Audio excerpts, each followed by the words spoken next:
You're probably familiar with these. Static work instructions available at every station to show operators and assemblers what they should be doing.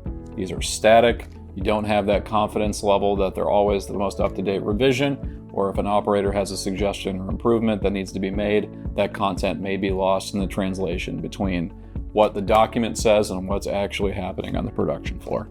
So let's take a look and see some of the advantages of having full digital work instructions. When we look at configuring our work instructions, there's a few things that we can manage. So when we have embedded content, what I mean by that is this link text here, this is going to pop up an image for us that shows when we're sliding in these T-nuts into the rails, for example, there's enough clearance between the bracket and that nut so it slides on appropriately. In these work instructions, there's going to be a lot of images and arrows calling out the multi-image factor that might overwhelm the operator.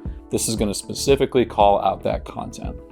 When we look at the operator's perspective, we can still see that linked content, but there's a couple things that show true interactivity with this document. One, if I need help, I can see that there's a quality problem. I need a facilities engineer or manufacturing engineer to come help me. These alerts can trigger direct communication with all those parties so you can see what's happening along the way. Secondarily, there's an availability to leave suggestions for process improvements, new pictures, revision updates, or any other quality concerns that happen over the course of the build. These are all active, dynamic issues and notes that are left across the build as you are going.